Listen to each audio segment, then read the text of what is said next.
She turned her kitchen into therapy, her pain into purpose. She's got a blog, a cookbook, and millions of readers. But Monique Volz is just like us. This is her story. Welcome to Hack Your Happiness. Today, we are speaking with Monique Volz.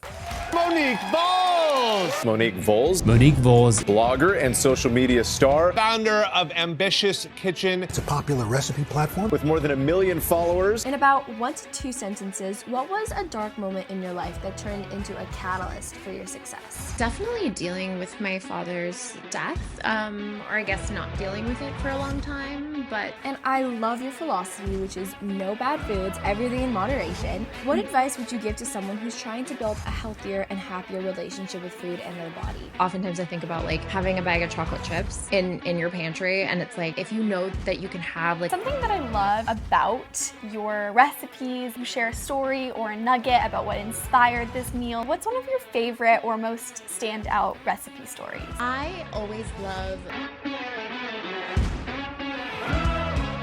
Welcome to Hack Your Happiness. Welcome, Monique. Thanks for having me. Hack Your Happiness is a podcast designed to bring you the behind the scenes of what brings iconic individuals happiness, plus their life hacks. I'm Mercedes. And I'm Anastasia. Yes, thank you so much for being here. We've got your cookbook. We're huge fans of you, and you've had such a successful career in the food industry.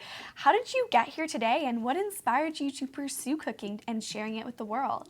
That is a great question. So I started my website in 2011, a very long time ago. And I really just had a passion for food. I was also dealing with grief at the time and sort of like coming out of an eating disorder.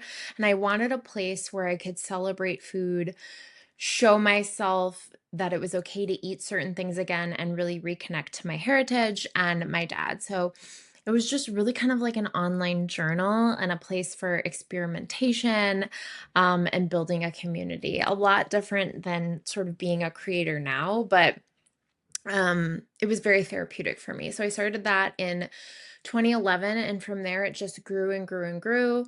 And I quit my corporate job in 2014, moved to Chicago, and started Ambitious Kitchen full time. And here we are.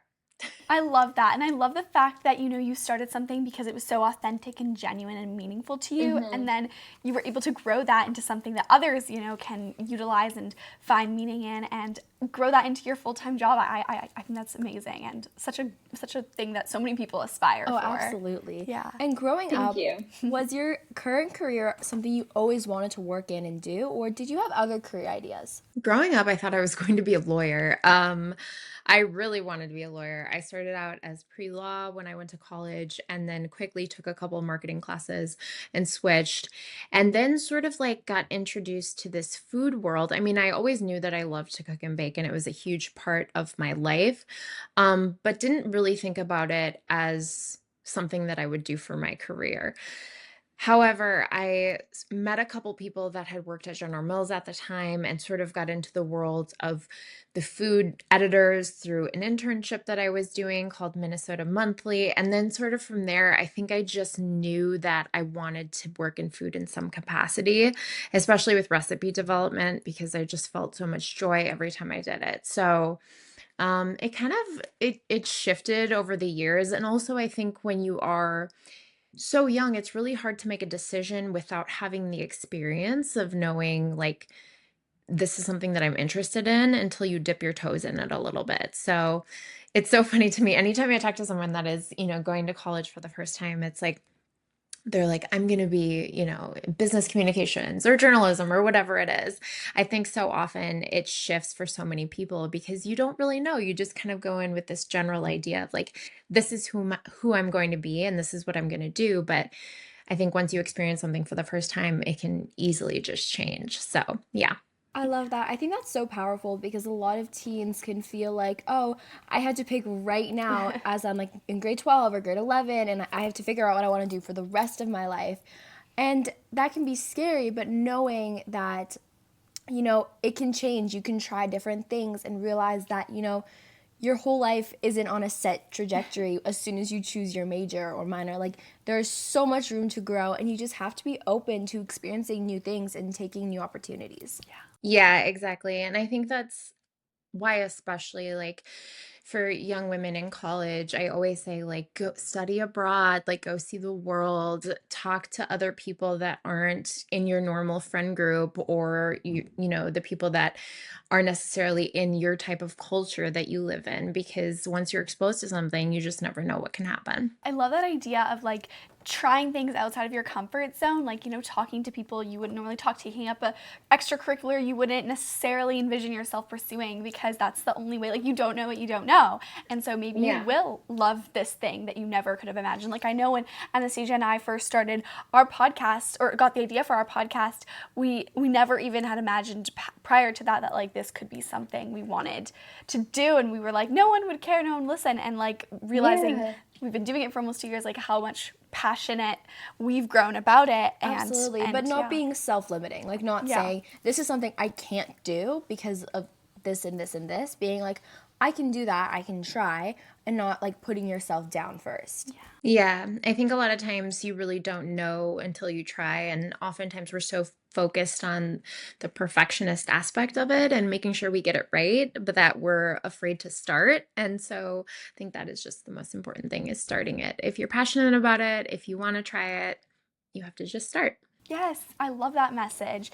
And so, a little bit of a pivot in the conversation. You mentioned that not only were you passionate about cooking and baking, which led you to starting Ambitious Kitchen, but you've also shared and talked about in your book and online about how you struggled with an eating disorder and anxiety while you were in college. And I think, especially post COVID, a lot of youth have similar struggles and problems. And so, is there anything from that experience that you can share with our listeners? Oh, yeah. I mean, I think so much about having an eating disorder isn't about the food. It's really about control and using it as a coping mechanism. So I think when people are coming into that sort of time in their life, if they're going through that, it can be really difficult, especially if you're not talking about it. So the thing that I think helped me the most was going to therapy and just having somebody on the outside, somebody that was clinically trained, to help me reassess and reevaluate the way I was thinking about food, talking about food, just my everyday actions towards it. But it's not sort of this linear healing that happens. It's very up and down. It can take years and years and years, and it's really a lot of work depending on, how far down the rabbit hole that people get. So I think that there is a place on the other side that feels so comfortable and so freeing. And but it took me years of work, really self-reflection, and dealing with like trauma and grief and a lot of those issues that I think cause eating disorders. So yeah, it's I recommend definitely going to therapy if you are experiencing that. Yeah, sometimes I think sometimes we just don't know how to, get out of a situation or change our thought process about something. And so getting that Yeah. external help Oh, is absolutely. so important. And I'm really glad that you brought that up, because I think sometimes we're like, wow, I don't know how I can change my thinking pattern about this, or like I feel like I need to keep this compulsion or like this habit in my life, even though I know it's maybe not the best for me. And so having like that external support is so important. We don't need to go through anything Exactly. alone. And being Yeah. able to like share Yeah. what's on your mind, which can always kind of feel like it's gonna weigh down on you until Yeah. you share it. And I love your philosophy, which is no bad foods, everything in moderation. What advice would you give to someone who's trying to build a healthier and happier relationship with food and their body? I think not thinking about food as black and white or all or nothing. So often, I think especially this was like when I was in college, we all just read these like health magazines, and the conversations about food were you had to eat a certain amount of calories per day, you had to look a certain way, and now it seems like the conversation is shifting to be more body positive, which is amazing. But just having the mindset that when something is available all of the time for you, it doesn't feel off limits. It doesn't feel like you have to restrict it or not have it. So it's like oftentimes I think about like having a bag of chocolate chips in your pantry, and it's like, okay, if you know that you can have like a little handful of chocolate chips at any time of day, anytime you want, it's not going to feel like you have to eat a huge handful of chocolate chips like all at once. So I think just thinking about food from that perspective and knowing that it's not all or nothing. Absolutely. I feel like having that mindset shift so that you're not constantly like restricting, because as soon as we restrict, we want it more, and kind of being more like open about what we can I have. love the chocolate chip Yes. kind of example because I think that's so powerful. Like if you're like, okay, I can never have this, it's like the one thing that you want the most. I think giving into your cravings, if you like for me, I don't need a donut every day, but if I want one on the weekend, I'm gonna go have that. And I feel satisfied when I have that. And it's so much better for my mental health when I have that than it is to say, no, no, no, no, no, that's off limits. It's like, it's not all or nothing. There's flexibility within food, and that's where you really find the freedom. Absolutely. That one donut is not going to make everything go bad. It's just a donut. Exactly. I love Yes. that. I love that so much. And your openness and authenticity about, your struggles and your process of finding food as, a friend instead of something to fear is so empowering for anyone. And I also love just like your authenticity in your recipes and in your account and all of that. And I think one thing about authenticity that youth struggle with is the fear of judgment, that yes, I'm going to put myself out there and, it's empowering to be me, but at the same time, sometimes we can fear that backlash or that judgment of others. So did you ever fear that, putting yourself out there would come with judgment? And if so, what are your tips on finding one's most authentic self? Yeah, I think no matter what you do, you can't control anybody else's opinions or thoughts about you. And so it's so funny that you asked me that because I was just on Instagram and I saw this beautiful post by Drew Barrymore, and it was basically two videos of her playing, and she was doing the exact same thing, but the words were, you're living your life, they're going to judge you. Like, it's like you can do the same thing, something that fulfills you and makes you happy, and somebody can see you one way, or you can see yourself one way, and then somebody else can see you in a totally different light. So you have to just really worry about the things that bring you joy, and that when you are who you are, you are the most fulfilled and happy, right? If we're constantly focused on what other people are thinking about us, which is literally this tiny, tiny percentage, we're not living truly as ourselves. And I definitely have dealt with this. Like, there are online forums, there are things that people say that aren't true. And people, you have to remember that, like, as a social media personality, food influencer, whatever, people see a small percentage of your day. So they're judging you based off of one tiny moment. And so even if somebody comes and listens to your podcast and has, one opinion, it's like they don't know you personally. So just keeping like that perspective in the back of your mind, even though it can be so, so difficult to, I think, not acknowledge the negative feedback sometimes, but it is what it is. Everybody's going to have opinions. We just want to take a quick pause from today's interview and tell you about our happiness wellness game that Anastasia and I have designed, Mission Small Bits of Happiness. It has 100 unique activities to do every day to find more happiness. The idea is you just have to pull out one of the cards once a day and help find out what brings you and your loved ones more happiness. You can do it around the dinner table, in the mornings, or even keep it like on your desk. So Anastasia, pull out a card. Spend some time in the sunlight. Open your curtains, go to your patio/deck to do schoolwork or read. And the best part is that each card also tells you a quick line about the science behind why any given activity will make you feel happier. So the reason why sun will make us feel happier is because sunlight increases our brain's release of serotonin, a happiness neurotransmitter. And then we're gonna place this card behind Mission Accomplished as soon as we're finished. Grab your own Mission Small Bits of Happiness to support us and bring more happiness to your home. It's linked in the show notes. Now back to the show. That is so true. Everyone has an opinion and they are entitled to it, but we can keep going without that. And I heard a quote recently on a podcast I was listening to that I think is very empowering when it comes to that fear of judgment. And that is like, if someone who is judging you or who you are worried might judge you, for instance, people who are watching you online or watching you at school or whatever, if they're not close enough to you that you would like text them or call them or have their number in your phone for them to like, I guess, judge you or tell you their thoughts, then they're not close enough for you to really care about their judgment. Meaning like you should take the opinions of the people who you value, who you trust, who you know.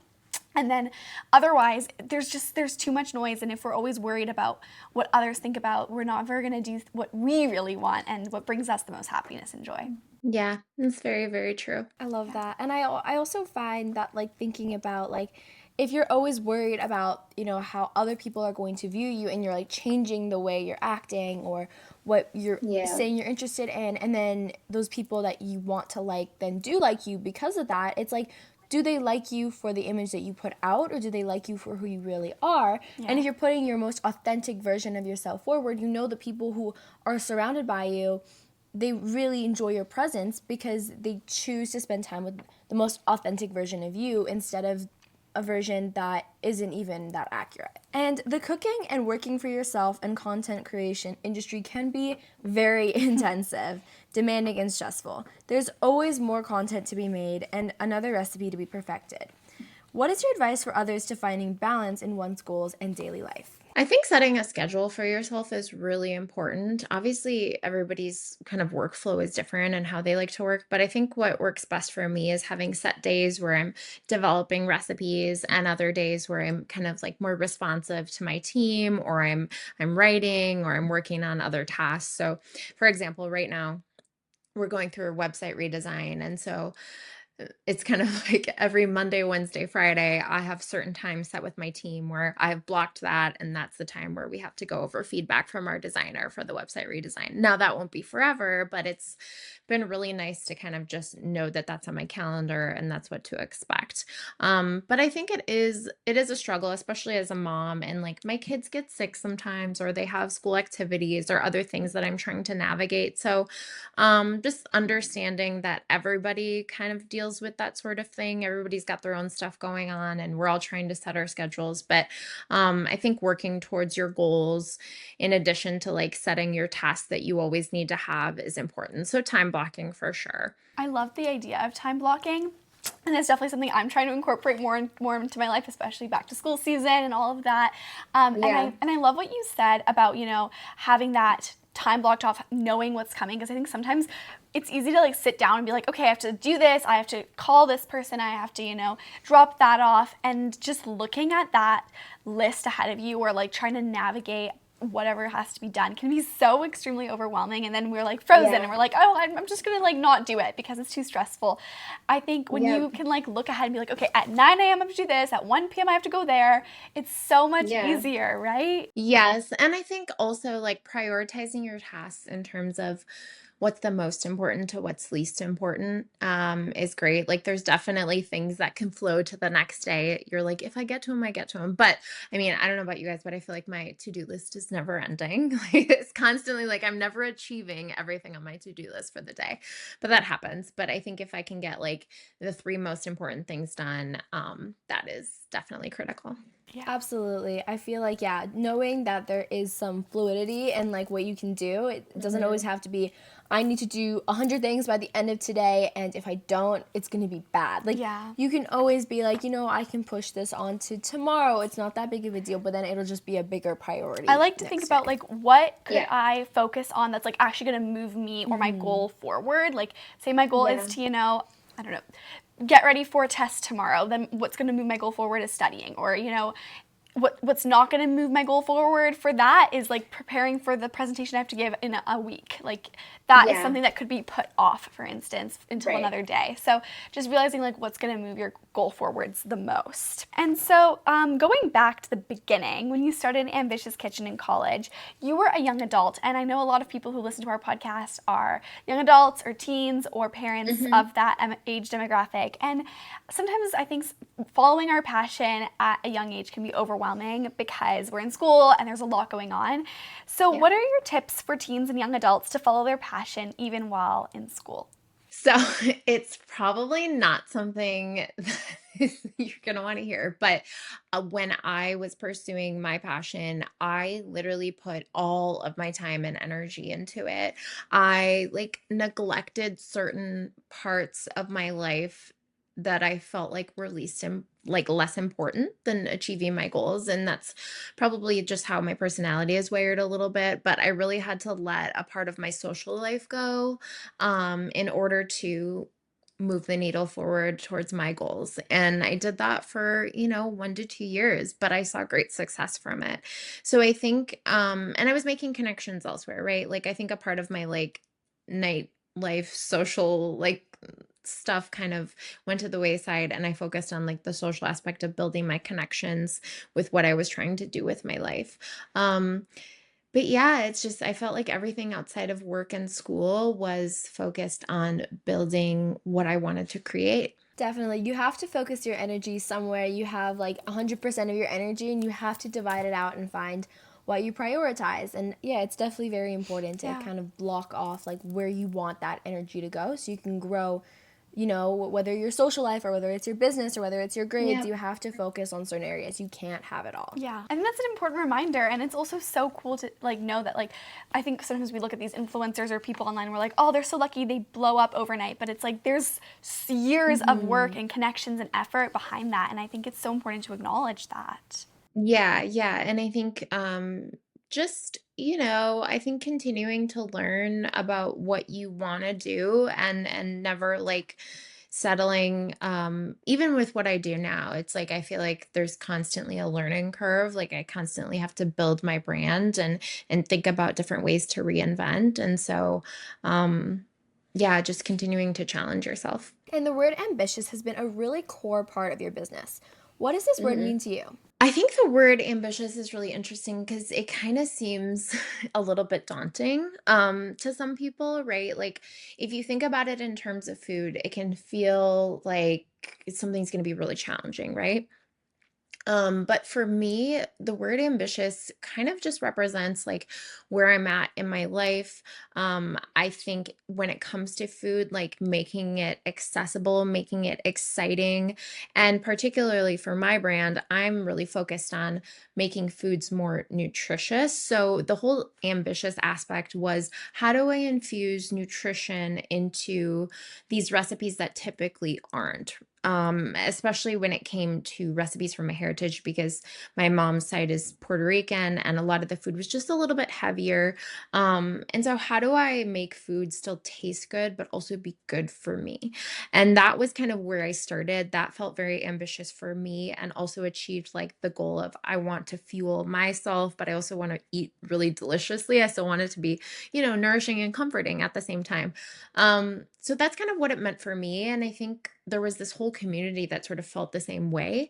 And the way people talked about food and thought about food was really shifting at that time and still is shifting. And so that's kind of my goal with the word ambitious. I love that. Yeah, that's so amazing because what I love about your definition of ambitious is how like it keeps evolving and growing and changing. I think that's very powerful. And I love your mission of helping people find like healthy, balanced recipes that are nutritious, but also taste so good. Because sometimes I feel like there's like this, bad rep of healthy food. It's going to be bland or boring or, Yeah. but it's not. And I love that. And we love your recipes and we love, healthy eating as well as throwing in some sweets in there sometimes. But I just think that that's important for people to know. Like it's not just going to be, boring to eat something that gives you energy and gets all your nutrients in. It's also fun to make and to enjoy.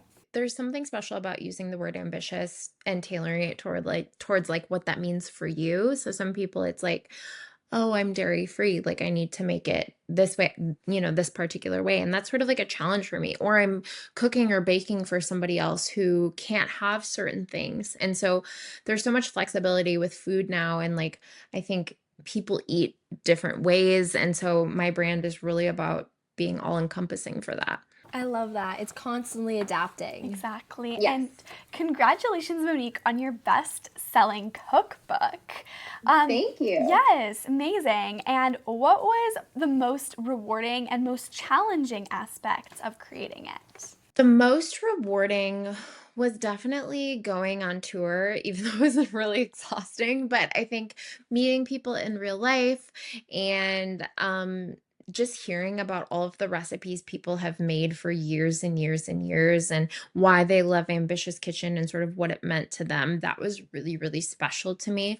The most challenging part was, I think, learning the process of writing the cookbook. There's so many just nuances within that world that's different than writing for my website. So that was really interesting. Like, for example, you have to have somebody who tests all your recipes that's a professional. And then they have to be written a certain way within a certain style guide. So it's just a lot of editing. And it seems like it would be very straightforward. Like, I'm so used to writing recipes, right? I've been doing it for like 10 plus years, but there were so many little tweaks that needed to be consistent throughout the whole book. And so if you change something in one ingredient or the way it was written or the way it said, like even like a few grinds of black pepper, it's like, are we saying black pepper? Or are we just saying pepper? So changing it across the entire manuscript. And it was just a beast to create. But so it was so worth it. I loved the process. I learned so much and it was very challenging for me, which was fun to kind of do something new and different. It definitely shows. I mean, it's a big cookbook, and I can imagine that's a lot to like edit and have to read through multiple times. And another aspect is like, I guess on a website, right, you can like go back and change something if you're like, you know what, I don't like this way that it's written. But once it's printed on a book, it's out there. And so Yes. Yes. And, even with the book being out there, like I've definitely found some things where I'm like, oh, like I should have wrote it this way. It's just, there's always going to be something, but yeah, exactly. Absolutely. It comes to a point where it's like you just have to let it go. it's time to let it go. And I know you've been talking a lot about how you've been writing your own recipes for 10 years. How do you come up with your recipes, and what does your recipe development process look like?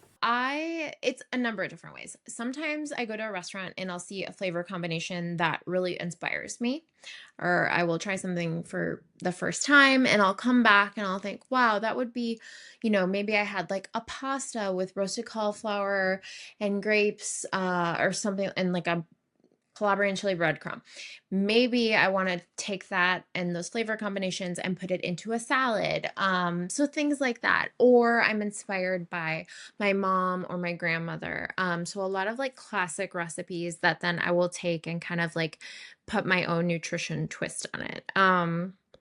But yeah, my mom is constantly baking and cooking, and she's calling me and telling me about the recipes she's making. And so that inspires me to kind of try out some of the flavor combinations that she experiments with. So that's really fun.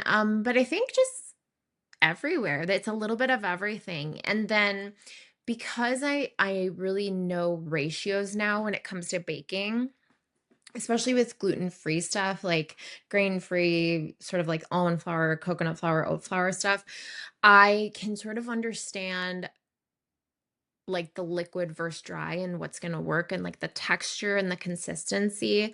So sometimes it's as simple as if I'm making something with banana, like let's say I was making a banana cake and it had certain ratios, or I've done it before on my site, I could take a muffin and say, I want to make a cake. I want to change these flours. And then I sort of just start experimenting with how it feels and looks, the batter, when I start stirring it, adding more until I get a consistency. And sometimes I don't know until I bake it. Then I'm like, oh, I actually need to add more oat flour, or, it needs to be less sweet or more sweet, whatever it is. So it's all experimentation. And that's my favorite part about it. I love that. You just constantly trying new things. I feel like that's such a constant theme. Like sometimes you just gotta take what's going on, see how it happens, bake it, and then adapt. Yeah, exactly. It's very, very fun. I love the process of just, again, challenging myself to kind of, I don't know, just experiment in the kitchen and see what works. And you never know until you try. Exactly, you never know. And something that I love about your recipes and your book and all the content you post is that when you're following along or watching the video, it's not just, add this, add that. It's also giving, like, you share a story or a nugget about what inspired this meal or recipe. And so what's one of your favorite or most standout recipe stories? Oh, this is a great question. Oh gosh. I always love like a recipe that will get my husband to eat more vegetables because he says he's not picky, but in reality, he's like, oh, I don't like cauliflower, I don't like zucchini, I don't like pumpkin. Like, there's just a list of mostly vegetables that he doesn't love. So and one of these recipes are in the cookbook, but it was a pumpkin enchilada sauce where I put a whole can of pumpkin into the sauce and blended it with like chipotle chilies. And so then I baked it and I had put like spinach and black beans and it was ground turkey and it was just so flavorful that he was like, these are the best enchiladas ever. He wants me to make them all the time. And so it's always a win for me when he eats a lot of something that is very nutritious. Like I find joy in that. Fair love enough. that. That's so Absolutely. fun. I feel like we're the same. Like whenever I bake something, which I like to do, it's like very therapeutic and relaxing, especially on the weekend. Yeah. And everyone like eats it and enjoys it and like comes up and like says afterwards like this was such a great, cake or whatever. It's so like rewarding. Absolutely, And I think yeah. it goes to show that like you find the most happiness when someone else really, enjoys it. Like there's this whole science to why being kind brings us joy, not just the person we're being kind to. And I feel like it's kind of the same way. When someone else is enjoying the meal you made, you feel that joy too. Oh, for sure. I know that for me, I love making madeleines, and my dad loves them. Like, the plate will be gone by the next day, and I just feel so happy every time I see that. I'm like, he really liked them. They're good. It's something you put time and effort into, and it's nice to be like rewarded by somebody else finding joy in that. So, yeah. And Monique, how can we find more joy in the process of preparing food and eating? Is there any specific tips that you have around that? I think a lot of people sort of don't love to cook because of one, the cleanup of it all. Like at the end of your meal, you're like, oh, now I'm tired and I don't want to clean this all up. But two, the prep work or like how long it takes.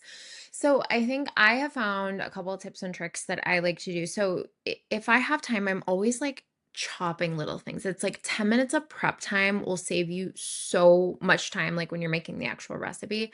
So I'll do that throughout the day or even the day before. Like last night, I made meatballs and just stuck them in the fridge, before I had to like come and make dinner for my family. That took me 10 minutes and it just saved so much time and like I didn't have to clean up the mess after. And then I think in terms of cleaning as you go.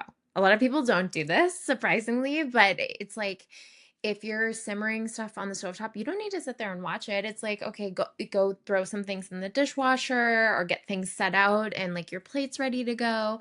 So I think it's just like the little things you can do for your future self that is definitely going to be helpful and make it less stressful. Waking Up. This app has so many fantastic meditations. My personal favorite ones are the sleep meditations. They have a huge playlist that's like 3 hours long, so it's a really great way to have better sleep, deep sleep. I love it so much. And the best part is they also have episodes not just about meditation, but also talking to you about how it's good for you and the benefits. It's a really great way to also understand the science behind meditation. Meditation is not only for doing before you go to sleep, although it definitely can be. You can also meditate in the mornings to start your day on a calm and grounded note, or as a midday pick-me-up to help you feel more energized and calm throughout chaos. Join us by downloading Waking Up. All you gotta do is go to the App Store, install Waking Up, and we have a gift for you, a little small bit of happiness, if you will. If you sign up for your annual subscription for Waking Up using the link in our show notes, you get to save $30 off the subscription. Now let's get back into the episode. Totally. I love the idea of meal prepping or like even cutting up a bunch of vegetables, right? And then having them just set to go for in the evening when you're tired and don't want to deal with that Absolutely. then. Yeah, and if you're somebody who's like intimidated by cooking or baking or you haven't tried it before, the best thing you can do for yourself is honestly just give it a shot, because once you do something with cooking, like let's talk about caramelizing onions for the first time, you'll know how to do it forever. So it's like it might seem like, oh my gosh, how do I do that? Like, what if I burn them? I mean, once you do it, you're always going to know. So it's just, sometimes taking the time to learn those little things is really fun. 100%. Absolutely. And I feel like honestly, with everything online now, makes it so much easier. You can watch like a step-by-step tutorial on how to caramelize onions, and it's like you have like a private chef there teaching it with you. Like, it's so much easier than just, maybe like reading it. So there's so many ways to kind of support your learning of cooking, which Yeah. wasn't there a while ago. Love it. Yeah, exactly. A little bit again of a twist in a conversation. For in about 1 to 2 sentences, what was a dark moment in your life that turned into a catalyst for your success? I think definitely dealing with my father's death, or I guess not dealing with it for a long time. But once I was able to sort of work through that grief and deal with like a lot of childhood trauma, I felt like it really freed me up to be able to pursue my passion and work through the things that, I felt like would allow me to be the woman that I have become. So, as terrible as it sounds, like going through that really propelled me into like this sort of different person and this different life trajectory and thinking about life in a different way, I think. Absolutely. I'm sorry for your loss. That's so Thank you. difficult. And I think like losing anyone, especially a parent, is Absolutely. just So It's very difficult. tragic, but I'm glad that you were able to, go through that and deal with that process and in the end like become a more satisfied, fulfilled version of yourself, because I think that that's such an inspiring message to anyone listening to this who's maybe going through that or a different situation that has really kind of thrown them off course, realizing that like I have to keep going because there is something like waiting for me on the other side. Like if I keep working through It this, will get better. Exactly. Yeah, exactly. We all go through, hard moments in life and things that I think we think at the time, like we'll never be able to get through this. But um realizing that there is, light at the end of the tunnel and that sometimes things happen for a reason. And so yeah, it's just I think it becomes positive at the end of the day. I love that so much. And I know that you got into cooking kind of as a way to deal with the grief of losing your father. But if there is a teen right now who's listening to this and is interested in someday maybe entering into the cooking industry or building a business off their passion as you did, what would be your starting advice for their first step? Oh, I think I would probably just start a TikTok account is probably the best step. I think that's the easiest way and I think it's the most low effort way in order to just really put yourself out there and again, like just show everybody why you think, that you should be doing this and why you love it and share your passion and your joy because people really find connection in that. And so I think like authenticity is very important, especially now with AI and everything coming up. So yeah. That's amazing. I think that's so important. And just putting yourself out there is just like step one. You just have to do something. And a great way to get feedback Oh, from others, absolutely. right? Yeah. Totally. And for those in college who may be struggling with school and everything to, juggle, then cooking and baking on top of that, what are some quick go-to easy and healthy meals that you recommend making? Oh, okay. I love my one pot hamburger helper. It's like great because you can add in just like whatever vegetables you have on hand. And I love to like throw on a couple handfuls of spinach. That's easy.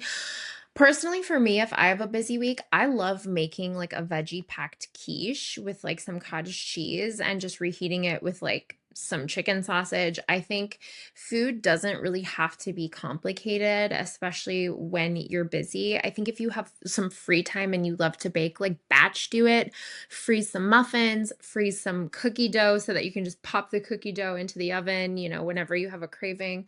But like, especially now as a mom, like I feel like it kind of brings me back to when I was in college because I did a lot of like batch prepping days because I knew my days would be so packed and I wouldn't be able to get home or eat till a certain time. So I always kept stuff in my freezer. And yeah, it's great if you can just, even like double a recipe and throw one in your freezer. Love that hack. I Yes. definitely think like I'm coming into my final year of high school, and so accumulating these hacks and being like, okay, when it's busy, it's okay to, pull out a frozen meal, but it doesn't necessarily need to be a frozen meal from the store. Like, kind of freeze your own little meal, I love that idea. Yeah, I love the batch. Like you make just more and then you can freeze it. That's really or smart. Even, yeah, just make sure that there's some extras. Yeah. And so now for a little bit more of a fun question. Monique, if you could eat only one cuisine for the rest of your life, which would you choose and why? This is hard. I think it depends on my mood, but right now I'd say Mediterranean. Um, or Japanese. I'm picked two, sorry. No, that's all That's okay. good. That's Yeah. okay. Those are both Those are very good. amazing. We love choices. both. 100%. Yes. And what is a piece of advice that you wish you could give your teenage self? Oh, I I think I would say just like be less hard on yourself, be less judgmental towards yourself. I think there is a time where there's just like a lot of self-critique of I'm not doing enough, I should be doing this, or even like for me it was like my body looks like this, I want to look like this. It's like just be where you are. And I think the older you get, the more you look back and you're like, I was so beautiful then. I was so perfect then. And that's so many women feel this way. And as you grow into like that wisdom, you realize how like silly it was to just sort of focus on that particular moment or that particular like time. So I think just like allowing yourself to just be where you are. Fantastic. that. Allow yourself to be where you are. I think that's such a great little motto to So keep in the beautiful. back of your mind. I definitely want to keep that in the back of my mind. I think that's something we all need to lean on sometimes. And something we love to ask all of our guests is, what do you do every day that brings you a small bit of happiness? Well, it was working out before I got pregnant. But then I got really sick, so I haven't been like doing that as much and just sort of like easing into it now. But yeah, I think like for me it's always been exercise and like finding that little bit of me time. And there's something about like whether it's like cardio or lifting that just makes you feel stronger, not only physically but mentally. I think it's just like, wow, I challenged myself to run farther, weight lift more. So there's something about it, working on something towards yourself. Fantastic. I love that idea of, yeah, just doing something that really fuels you for you and yourself, because when you take care of yourself, then you can take care of all the other people in your life, all the other challenges that come your way. And I think that's, an Absolutely. It's important okay to reminder. put you first. Yeah. And for our last question, do you have a motivational quote that you love and remember? And if so, why? I don't. I'm like, no, I really don't. That's valid. no, That's so That's fair. totally okay. I think when it comes to it, I just firmly believe that like when we were talking about the comparison and negativity and all of that, it's like just the idea of people are going to say what they want to say about you or think what they want or perceive you a certain way, but just so much of that is out of your control. And so I think just like really being who you are is so important. Yeah. I agree. I think that's so important. It is. And where can our audience find you if they want to keep up and learn more? Yeah, so you can find me at ambitiouskitchen.com or at Ambitious Kitchen on TikTok, Instagram, all the other places. Incredible. We'll have Amazing. those linked in our show notes for anyone. And thank you again, Monique, for coming on today. This was such an amazing conversation, so we really appreciate your time. Thank you. Thank you so much. It was so lovely to chat with you. Thank you so much for listening to this week's episode of Hack Your Happiness. And thank you so much to Monique for joining us today. We are such fans of her cookbook, of her Instagram account and social media. Her And so, recipes. yes, so today was so fantastic for Anastasia and I. We're so excited. Anastasia, what's one of your biggest takeaways? I think my biggest takeaway has definitely been that you have to adapt. It's totally okay to change, go into university, try something, don't like it, try something else, or if you like it, pursue it. And then even then, it's okay to keep changing because we're always adapting. We can't always stay the same. How about you? I love that. And the other big takeaway I got from Monique today is the importance of, not being afraid to, look past the pain. I think sometimes we all go through really challenging times, whether it's because of something else happening in the world or maybe something happening to us specifically, but recognizing that like life goes on and that there's just so much to be lived by you, and just like to keep on going and seek external support, do what we need, but it's gonna be all right. And if it's not the end, if it's not all right, it's not the end, right? That's Exactly, the quote, that's the exactly. saying. And so John I think That's a really powerful reminder for all of us. Absolutely. If you enjoyed this interview, we think you would love our conversation with